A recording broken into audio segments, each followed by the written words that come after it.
It's difficult building a brand. It's like being dragged through asphalt and glass, and startups are tough. Things happen in business that are out of your control, and it impacts your business. And then, so what do you do?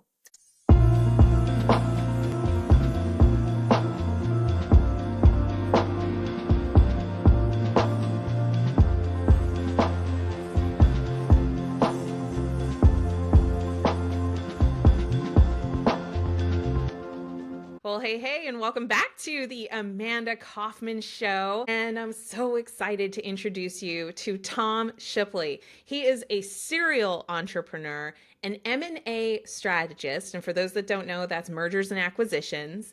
And he's the creator of Add a Zero growth philosophy. He's been helping founders to tax their business through strategic acquisitions. Tom, welcome to the show. Thank you so much for joining me today. Well, excited to be here. Oh my gosh. So, mergers and acquisitions, when I very first started as an entrepreneur about 8 years ago, it was all about getting clients and getting started and writing. We were talking about copy before we went live. And it was just like this frenzy of you have to be in the room and you have to talk to people and then you have to sell something great. There's just all this noise, I think, around the front of building a business. And why I was so excited to have you here today is because you're talking about businesses as assets and you're talking about building something that really lasts. So I have to ask you, what told you when you were an entrepreneur that you needed to do something differently to grow to that next level? I didn't start with is when I did my first two acquisitions, I didn't know any better. There was no one teaching this. There was no rule books back then. And it was just the first one I fell into, and my second one, both were acts of I had no other choices. What do you do when your business runs out of money? And let's put it this way, as an entrepreneur, it's difficult building a brand. Building a business from scratch, it's like being dragged through asphalt and glass, and startups are tough.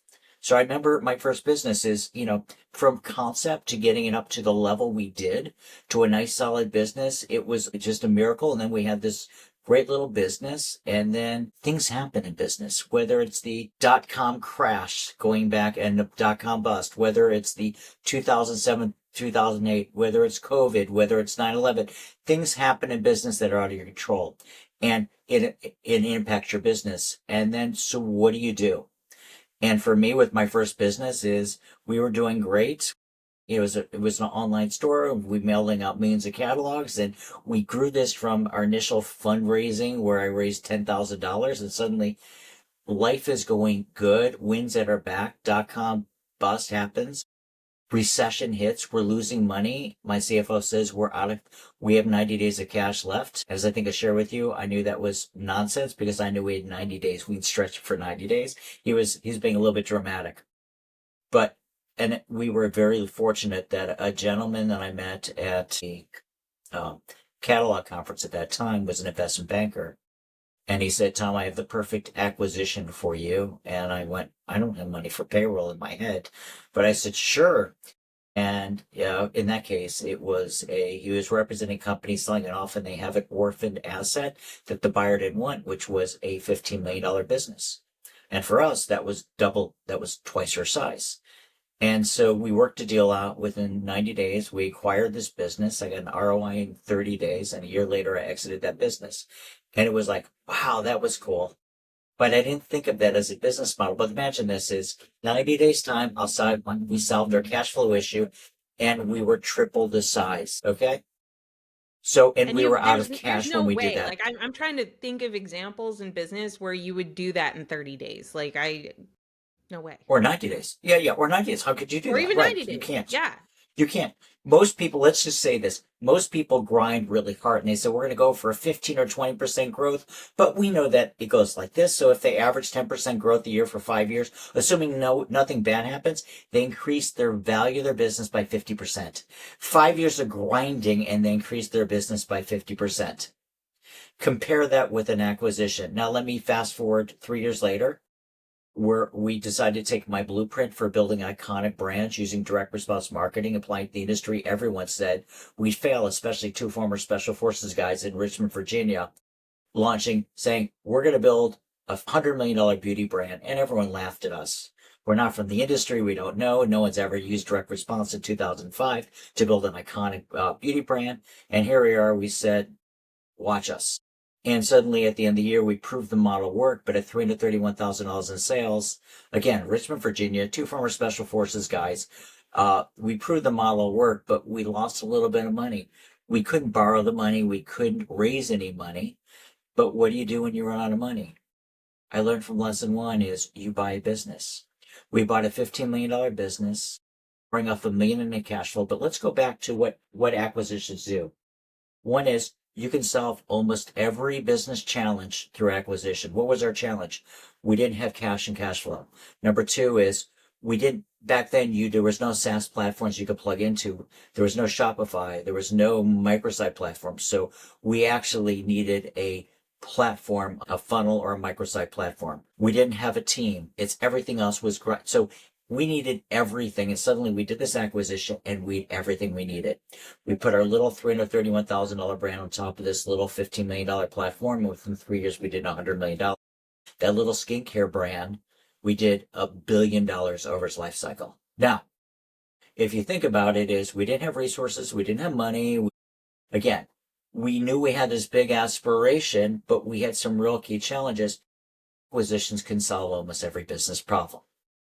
You can grow. And as going, Amanda. This is what I'm starting to really begin to appreciate. And I started my career in consulting and I got to work on some really cool like mergers and acquisitions when I was earlier in my career. We'll just say that. I could appreciate why like these big, it was actually the biggest merger in Canadian history. There were these big oil and gas companies that were coming together and I got to work on the merger side of things to help them activate their synergies. So like I understood that. But now I've been an entrepreneur for about 9 years. I'm working on my 9th year. And what I'm really beginning to appreciate more as a founder and as a business owner is that so many business problems or puzzles can be solved if you're willing to look at it through a new lens and a different way.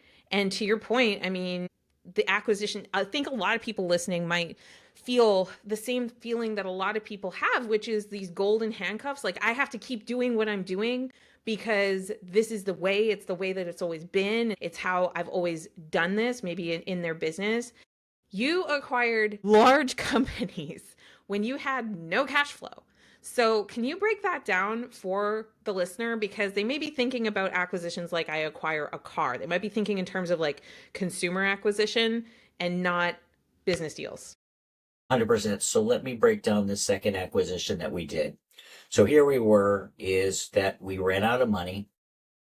We couldn't feed our own families. Again, things got really, we just went all in because that's who we were from personality. So we're cash strapped. But the metrics for our business were good, so we were committed. But here we are, we were able to, basically, we were doing some consulting with a company in New Jersey, helping them out because we knew direct response offline marketing. They're really good online, and we're doing some coaching for them and a way for us to bring in some income. And so we said, now, this is the way it happens. It's very simple is, we love your business. We'd love to buy it. And again, we didn't have any resources. Would you be interested in selling it? A lot of times now I get in discussions with different entrepreneurs and I said, what is your long-term goals? And that's where I start my discussions. Because what's your long-term goals and when do you want to sell your business? What will you do afterwards? And so I get into discussions and you'll find out where people's real goals are, which is really, this is selling your baby is people. So with them, it was, they had bigger goals. What are their aspirations and what do they want to do? And we said, we'd love to buy your business. And suddenly they said, well, for how much? And then we came to a price, and with that, just chatting with them. And then, okay, now we need money to buy this business. Back then it was an e-com world. We bought it for under about 2.7 times their EBITDA, which is great. So again, from a price perspective. And so then we went out and I, again, used my network, asked around who can help us find the funds to do it. So, and our accountant said, I have a great broker. This is all he does, and he helps people find debt financing. We met him, and we somehow found the cash up for a retainer for him because we had nothing left. We paid him, and he was great. And he went out and he reached out to his network, put together our book and our plan, reviewed it, and then he reached out to his network, and he had 5 companies that were interested. 3 came into Richmond to meet with us. We presented to them over a 1-day period. And then of that, 2 of them gave us term sheets. And so we bought the business for 85% cash is what we bought it for. But remember, it wasn't that we didn't have any equity put into it. And they didn't loan us the money on a $331,000 business that was losing money. They lent us the money because they saw 2 smart guys buying a profitable business that was growing every year. And 2 very smart guys were coming over to take this over, and we're going all in with that business. So the mezzanine level financing company believed in us. They backed us, and we bought the business. We bought 85% of the business. 2.5 years later, we bought the extra 15% from the owners for as much money as we paid them for the initial 85% because we grew that. So it was a home run for them. It was great for us. It's just good business. Seneca said that luck is when opportunity meets preparation. And so I understand you have a convention around deal making that you've put together to show entrepreneurs another way forward. So can you talk to us a little bit about like what is Absolutely. DealCon and all of that? Sure. Well, and let me get some context to this is that, over the years, I've done 16 acquisitions and exits. I'm an industrial engineer by background, so therefore you take complex and make it simple into processes. So when it comes to buying businesses, 70% is the processes and systems and knowing what to do. 30% is the EQ because you're buying businesses from people, knowing what to say, how to say, developing relationships, again, having those scripts, but it's all part of the process. And so it happened that I was dragged into with friends, teaching them how to do acquisitions in a group of friends that we got together 3 years ago to teach them. Basically, people asked me, can you teach us your process for programmatic M&A? And my answer was, I'm too busy buying businesses. I don't have time for that. Finally, we said yes. And we had a dozen friends come in Austin. We taught them how to acquire basically our blueprint.